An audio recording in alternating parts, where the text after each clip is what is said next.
So let's jump into the sun moon controls.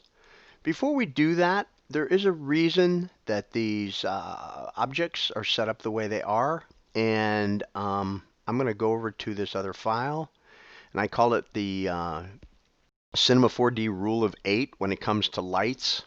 So what I have set up here is a cloner with an orange light in it, and I have 8 lights, okay, and we can see all of them. And if I hit render, they render, okay. So let's go into the cloner, and we're just going to increase that to 16.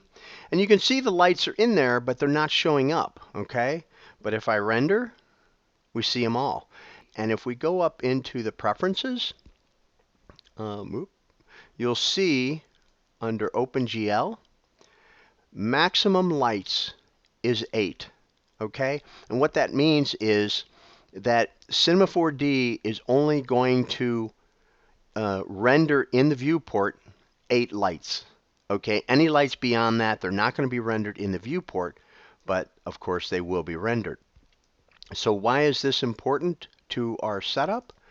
Well, the reason is because if we go back here real quick, okay, I have the environment set up at the very top of this hierarchy so that we can see the sky glow light, we can see the skylight, we can get some sense of the clouds, although not real great. And there's other lights in here, the sun, the moon, which we're going to get into. But if you start placing lights above this, let me show you what happens, okay? So I have another cloner. Let's just unhide that. And you can see I've got 16 lights in there. None of those are showing up. But watch what happens when I just move this up above the orange. Now the green lights are showing up. So the hierarchy is very important to showing which lights are going to appear in the viewport. All of these lights, as I said before, are going to render. So you don't have to worry about that. But as far as our rig is concerned, it will affect if you start placing lights above this, some of these things may no longer appear, like the sky or the glow. You can see I have the city turned off. Sometimes I think it's just easier to build the sky and the clouds and all that with that off. So let's, I'm going to look at this first tab, environment on-off. All that's in there is an on-off switch that turns off everything in the environment except you can still use the ocean and the horizon object, which we'll get into later. But this allows you to use Cinema's native sky if you want to put an HDRI image on there, or the physical sky, or maybe your own photograph as a sky. Now you'll no longer have access to the sun or the moon and all that, but you really wouldn't want those in the scene anyway. Just to let you know that that is there. So let's go into the sun moon.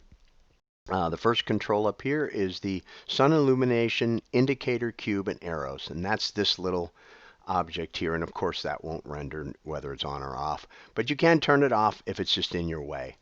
And this just moves, this slider just moves this up or down just to, if it's in your way. So we come down to the sun position disk, and right now you can see this arrow is pointing at the sun. And so if I move this around a little bit and move it into our scene, let's move it up a little. You can see this is our visible sun disk. That of course won't render either, and if we render right now, nothing will render there. But the sun is still going to show on your city as indicated by this cube. Okay, that's what this is for. I go into more detail why the city itself is set up as hidden line in the building tutorials. But anyway, so that's what this is. Now let's move the, we'll get into that a little more, move the sun back in here. And as you saw, it didn't render. But if I turn render visible sun, now we can actually see the sun in the sky. Okay? And this control is rotating it vertically. Okay? The brightness, actual sun brightness on city. This is, let me twirl this thing back around. This is showing how what the brightness on the city is going to be. So if I turn this down, you immediately see what that's going to look like, and you can crank this past 140. Okay, 140 I found seemed to be a nice amount of illumination on the city. This, of course, is the color of the sun on your city. Um, the sun shadow density is set by default at 80, and that seemed like a pretty nice amount of shadow so that you can see detail of the buildings through the shadow. And then this is just the color of the shadow. You can set that. Most of these controls are pretty self-explanatory, but I do want to go through them. Okay, so this is the visible sun color. So if we move our sun back over here where we can see it, and I'm actually going to turn that off, although we still don't see anything. Let's leave it on. The visible sun color is pretty much just what it says. So when you render this, okay, now this is set at 700, right now is at 710%. Let's take this down to say, and this is just the visible brightness. This has nothing to do with the sunlight, this control, the actual sunlight on the city. So if I turn that down to 200%, re-render, now you can start to see the color influence. But a lot of times to get this sun to really look pretty real, you're going to have to crank it up, especially if you've got clouds over it and that. And so it starts to burn through a little bit. Okay? And down here is the corona color. Okay, and right now we've got the visible sun size is here. Okay, and you can't always go by that when the, oops, I don't want to render this whole thing.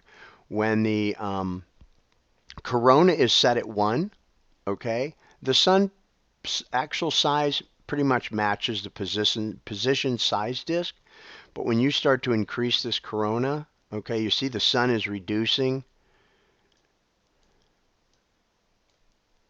And now you start to get this little glow around the sun.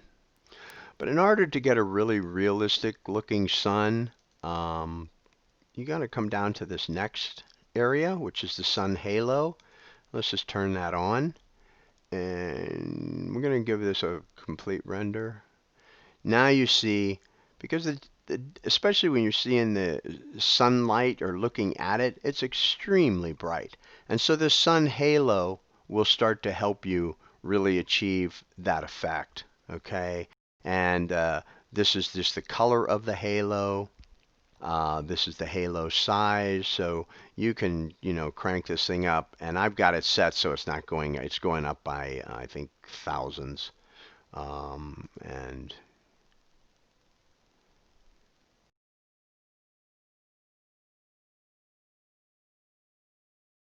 here we're starting to see it's actually making the clouds, putting them like backlit, so they're a bit in shadow, like that.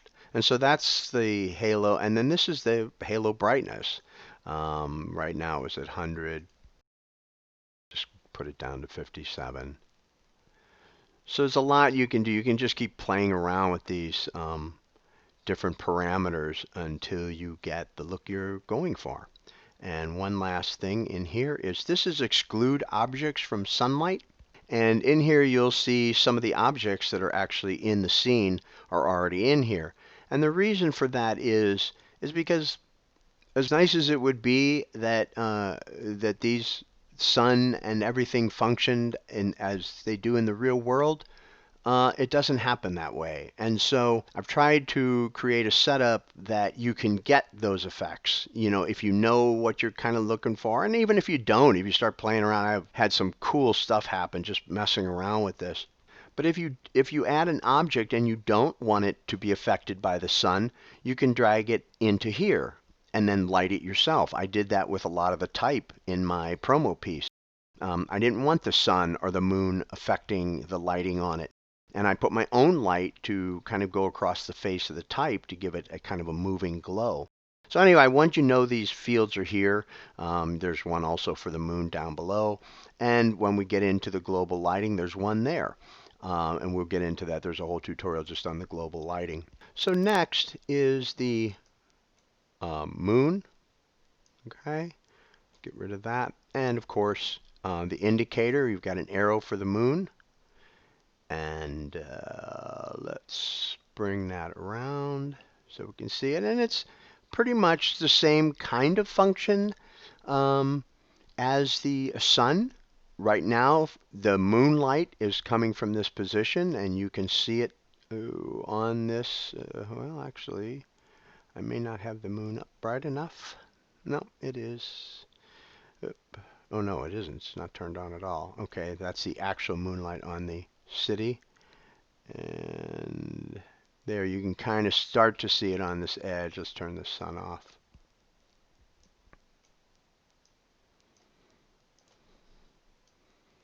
And there's the moonlight on there, so it functions just like the sun in that way. Then you can turn that disk on and off, but it won't render regardless. This turned on to render the moon. This is the visible moon size.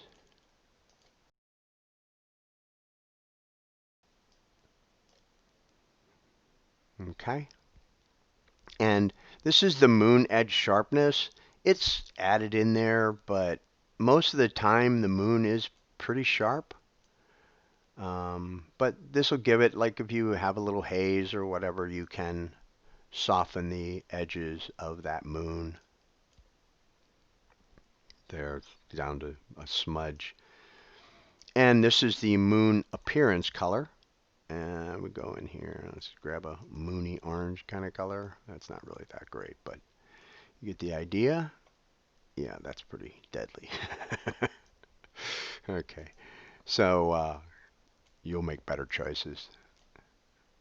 So that's our moon. And then we also have controls for the moon detail. And I'm going to just jump in here and turn the clouds off for a second so we're not confused by what's what. So right now, these are the details. You come down here. You can decrease the detail, okay, to where it's very light, and of course increase the detail, okay.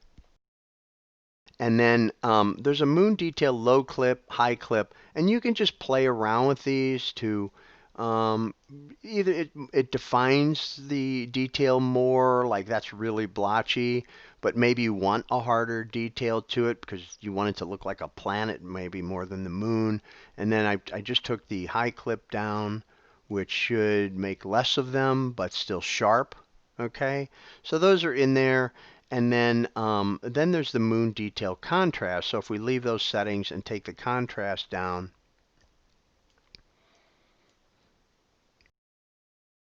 okay. And so I also included a fade moon for a daytime moon. So if you click that, you see there was a change happened. And what this does is this starts to let through the actual sky color. The reason I did it this way is because if you look at a daytime moon, the dark areas of the moon actually appear as sky color. It makes a nice daytime realistic moon.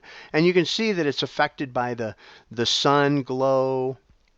If we turn the sun glow off, the halo rather, now you're going to see the influence of the blue sky. Well, no, you're not. I don't. Oh, I know why, because we've got the moon halo on. Okay, let me turn that off. It's a lot to keep track of. I realize that. Um, but now we see this blue sky showing through. Okay. So that's the moon detail. I think I went over everything. And then this, of course, is the seed, so you can crank on that a little and just change. You saw that change through there. Actually, let's turn the moon disk off. But yeah, and it kind of shows up, so you can kind of get a feel for uh, what the detail is going to look like. And if I turn that back off, now you can see a change, and now we're getting just the actual moon color and the shadow showing through. So now in the moon halo, very much like the sun halo, turn that off. You get no halo, turn it on. And this is nice for when you want a big bright moon. And you can control the halo size. So if I just get rid of the 1 in front of that number. And so that's a nice glow. And then the moon halo brightness right here. So if I crank that up, it was at 40. And there you have that. And if you add an object to your scene that you don't want to be influenced by the moonlight, you just drop it in this field down here. See you in the next tutorial.